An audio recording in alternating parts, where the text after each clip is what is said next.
Hello and welcome back to Homemaking with Joy. I'm Rachel and we are outside for a July garden tour.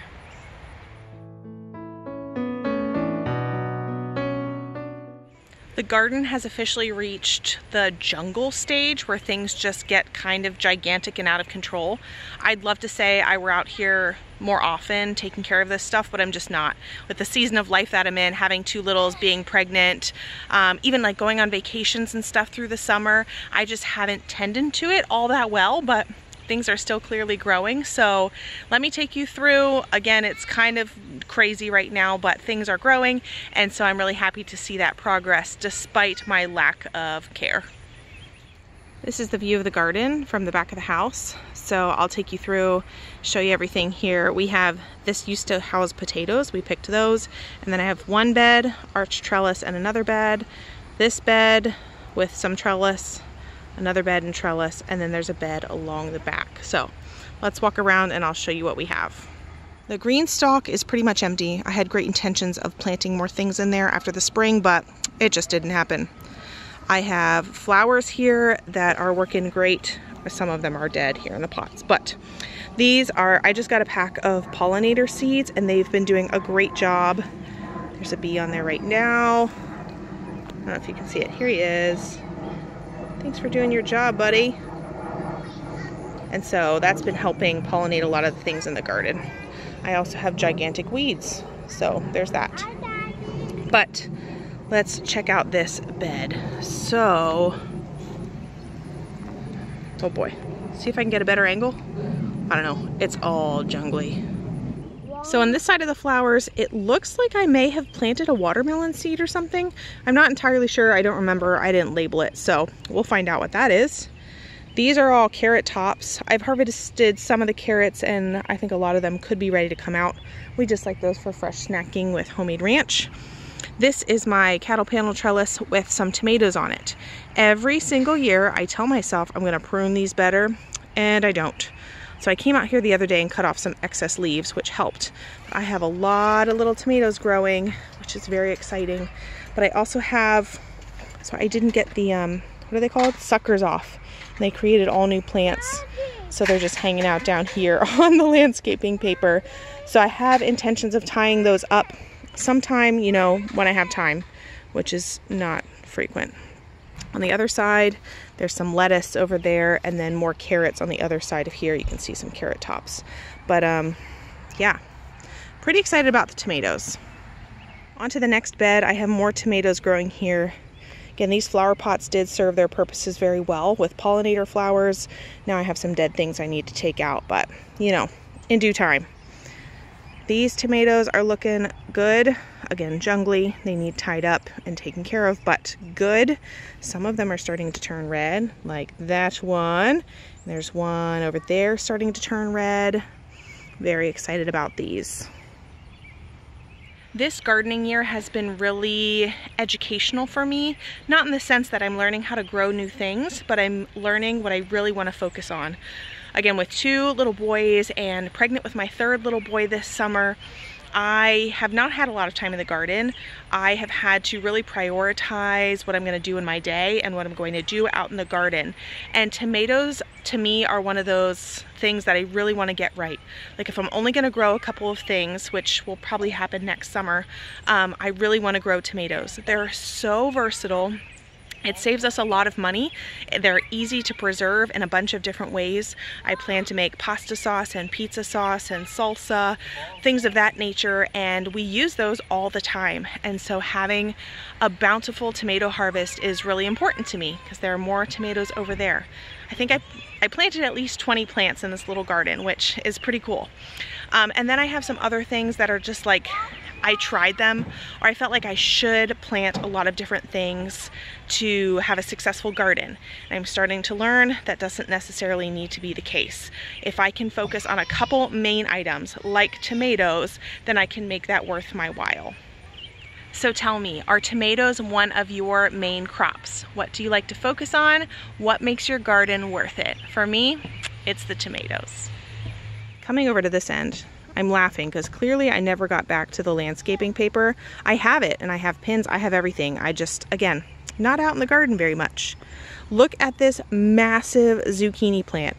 It is absolutely gigantic. Clearly it enjoyed the raised bed soil because wow, it's huge. Although it hasn't been producing a ton of zucchini. I'm thinking too many leaves? I don't know. Or I come out here and there's just like one club-sized zucchini. You know how that goes. Here are my strawberries sending runners. Looking pretty good.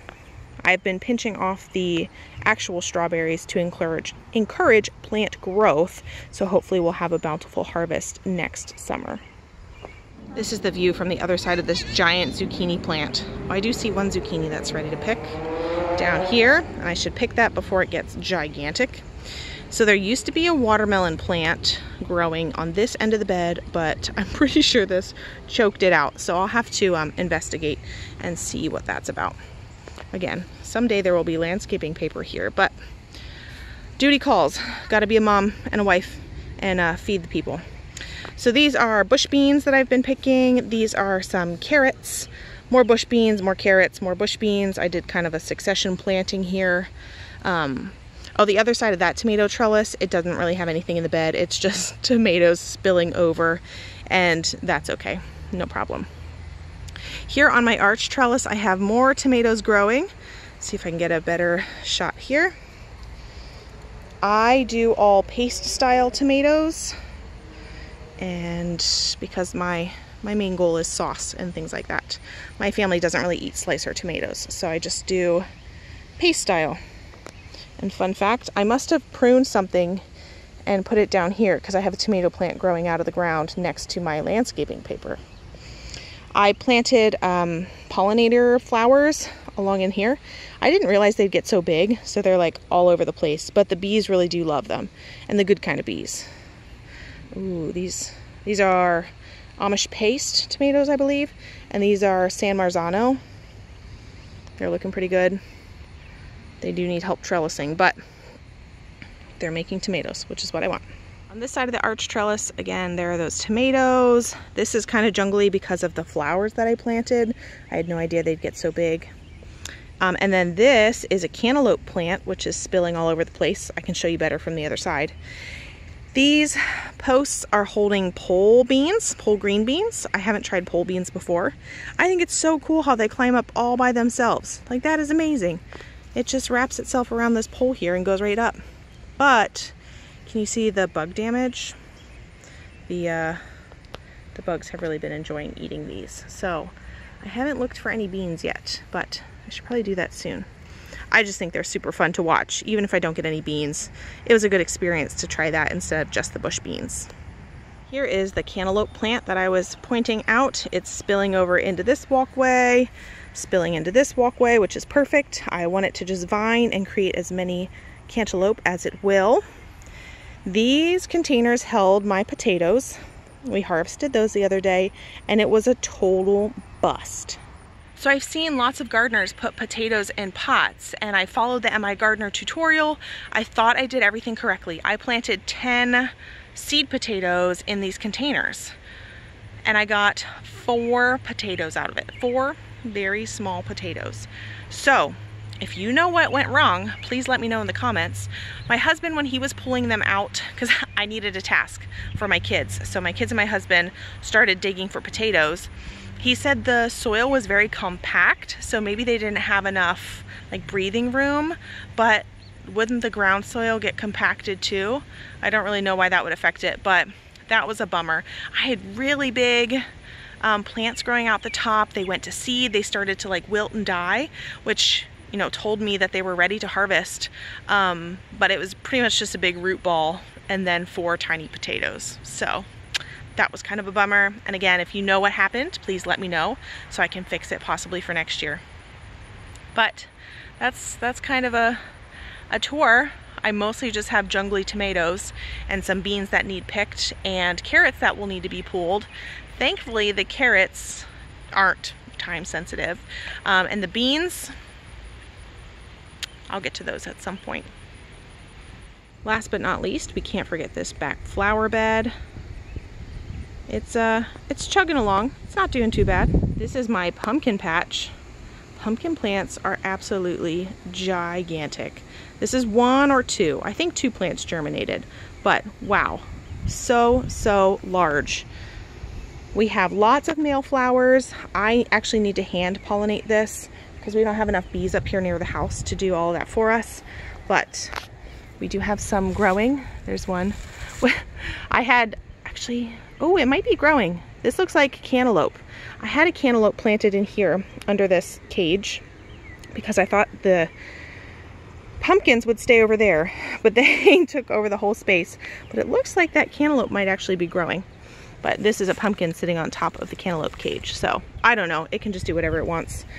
And we have some more, I think these are sugar pie pumpkins because my main goal is to make pumpkin puree. But at least it's fun to have lots of things growing. That's an encouragement in and of itself. I'll come out tomorrow morning and hand pollinate. There are a couple like little ones here growing. There's another one. Well, that flower doesn't look great. Hopefully it got pollinated. We shall see. There used to be a zucchini plant here. It was fine in the morning and dead by evening, so I'm not sure what happened to that one. Thankfully, we have plenty of zucchini. This is watermelon. It took quite a while for this one to germinate and grow, so hopefully we actually do get some fruit. Here I have two more zucchini plants. This one's looking okay. Well, this one hasn't been great. So a lot of the fruit on this one didn't get pollinated and then rotted, and it hasn't been growing so well, but I am still getting some off of it. And then this one, it seems the same thing happened. It was pretty much fine yesterday, and now it looks like this today. So if anybody knows what got to my zucchini plants, I would be very curious to find out. Again, I don't lack for zucchini, but it's kind of a bummer. What happened? And that concludes my quick tour of my little backyard garden here. There is not that much to see because I don't do a lot to it. Hopefully that can be an encouragement though, that you can still have a garden and it can still produce, but you're not out here for like an hour every day taking care of it, because I just don't have time for that. But when my tomatoes start coming in, I will be very excited to make all of those things, hopefully share them with you, and be reminded that tomatoes are my main goal. That all of the other stuff, the fruit and things I'm trying, are just fun, but really the tomatoes will help me feed my family for the year, and that is okay with me. We are happy to support local farmers and buy big batches of produce from them so I can can it and preserve it, have it for the year, that sort of thing. And I will just work on my tomato production. I need to tie these up. They probably could use fertilized, they could use pruned some more. And that will just happen another time because it's currently dinner time. I have hangry people inside, and my dough has been risen for at least 10 minutes over what I usually do. So let me finish this up, say thank you for watching, come back again next time, and hopefully we will have some red tomatoes to share, and maybe some fruit, hopefully some fruit, because I don't know about your kids, but my kids eat so much fruit. So if I can grow some of that, that would also be a super great accomplishment. Anyway, I'll stop talking. I will see you in the next video. I figured while my camera was out, I would show you what we are having for dinner. Here is my pizza dough. This is my freshly milled crust that I like to make, full of air bubbles, just the way I like it, and ready to form into some pizzas. I have two of these large pans that I will be filling with pizza dough. I coated them in olive oil and I'm ready to spread out the dough. I'm going to scrape every little piece out of my bowl because this is precious stuff. And there is my pregnant belly if you haven't seen it in a while.